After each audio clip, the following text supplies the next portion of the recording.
going to go from snuff porn to another form of porn. And no, we're not reviewing the 50 Shades of Grey. Although some people might think we were by what we're going to be talking about tonight. Now, we're going to be talking about what people think is normal when it comes to sex. And, people have sexual fantasies and different approaches on how they want to have sex. According to two institutions affiliated with the University of Montreal, sought to bring scientific to define sexuality deviancy for the first time ever. Now, it said their main objective was to specify norms in sexual fantasies, and especially in defining pathologies. Kristen Joyle, the study lead author, said in a statement, as we suspected, there's a lot more common fantasies than typical fantasies, so there's amount of value in the judgment of DSM-5. That sounds like a space station. Have you been to DSM-5? I have. All of the men are tied up and they're getting whipped by women in leather. By green women. Right, by green women. Get green women in leather. Now, what was really interesting here is that they find out how the normal fantasies might be. The researchers polled over 1,500 adults living in Quebec and 799 men and 718 women on the average of 30 years old. The participants answered an online question describing their fantasies and also describing their favorite fantasies in detail. Another part of the research found that while more women had fantasies about stuff, they did not want those fantasies to come true. Like they wanted to be like forced or spanked or have sex with another woman. They fantasized about it, but they didn't necessarily want to do it. Whereas men were more apt to want to fulfill these fantasies. And when it came to those fantasies, men were more descriptive in it, whereas women were more bland coding of what was going to happen. So it gives you an idea that, in this example here, that men put more thought into sex, I guess. And this is surprising how. Yeah. Exactly. Joe, your thoughts? This study, this research is very, very scientific. It's very good science, and it shows that Quebec is full of perverts. Because they only ask people in Quebec. Yes, exactly. And they're a bunch of they're bad up there. A bunch of deviants. 40% of women in Quebec said they like to get splooged on, which means if you're sitting in a room of 10 women, 6 of them do not want you to splooge on them. Right, you just have to find out which ones. 6 of them think that is disgusting and don't want you to do that. Right. Dawkins Dog in the chat said, my sex fantasy is to have sex. With a French poodle. Current 33333 whipped by green women sounds like a sexual fantasy William Shatner would have. And Talking Primate, hello Talking Primate, maybe the green mean they're environmentally friendly. Yes, the green women work at Whole Foods. Right. And I don't know if they're the ones that like to get splooged on because they don't live in Quebec. Right. You have to go to Quebec to find out who is into that. It's too cold up there for green women. Exactly. It's not the right climate. No. Doc and Jog just tweeted out, you can't have your bukkake and eat it too.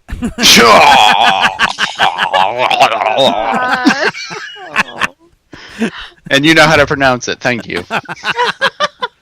I always mispronounce it and you correct me, and I always forget what the correct pronunciation is. There are some things I do know how to pronounce, and that, sadly, is one of them. Yes. I'm a professional, don't you know?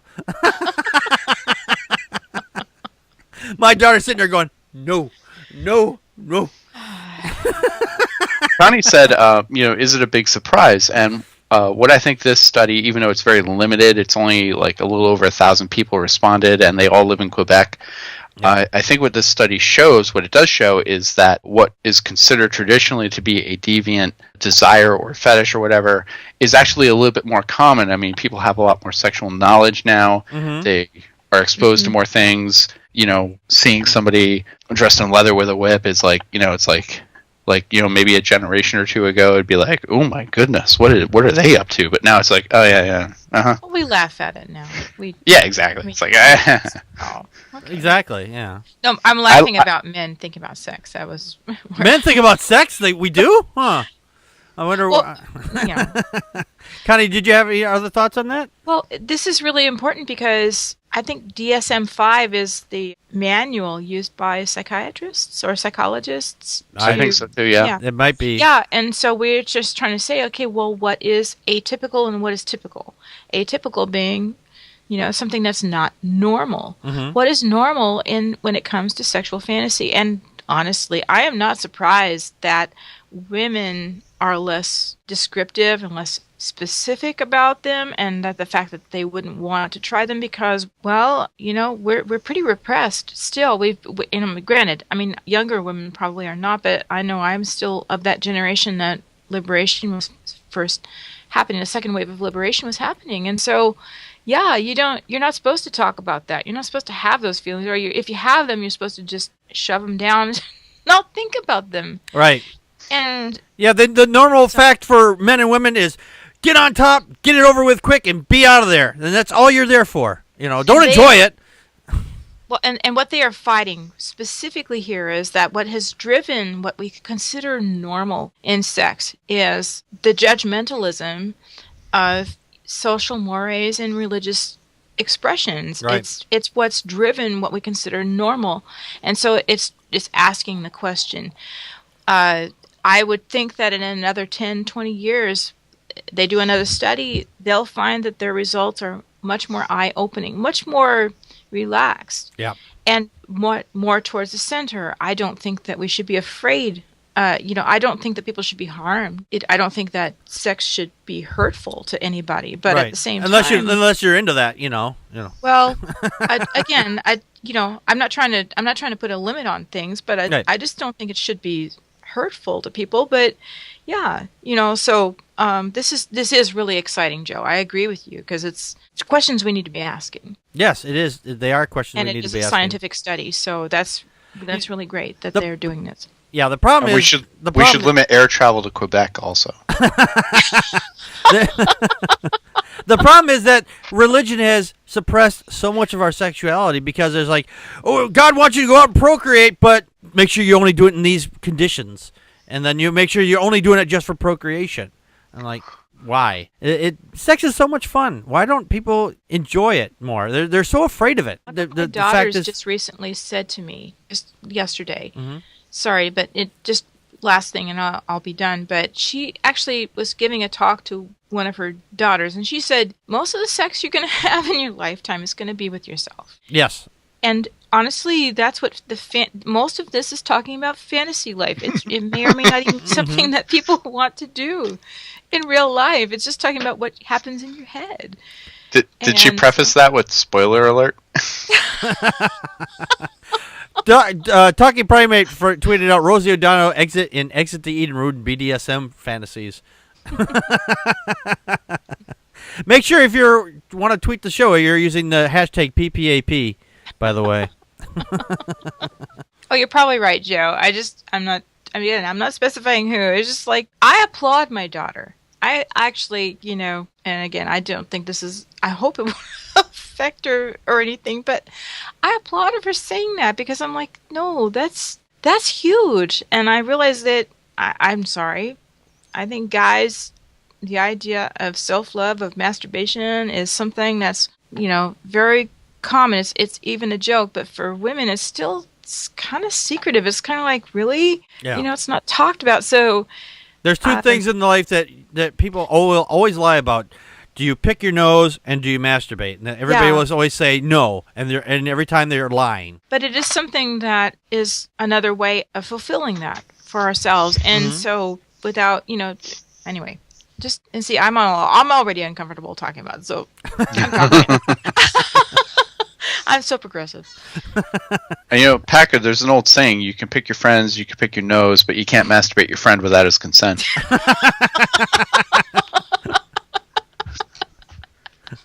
Well, I don't know. Is there sometimes implied consent because you're both in the shower naked, just in case, By the way, that looks pretty interesting over there. Let's try that out.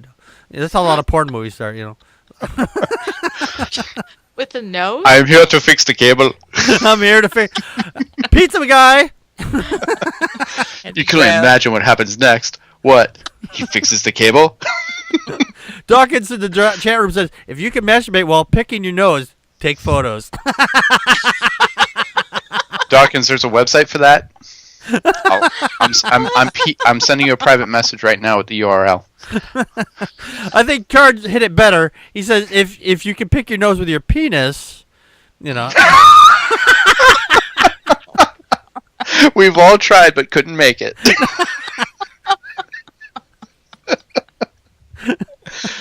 I've heard that people have tried. I've seen photos. Not intentionally, but I've seen them. I know. I text them to you. Yeah, I know. We need to talk about that, Joe. We need to talk about that. You're not reaching down far enough. You need to.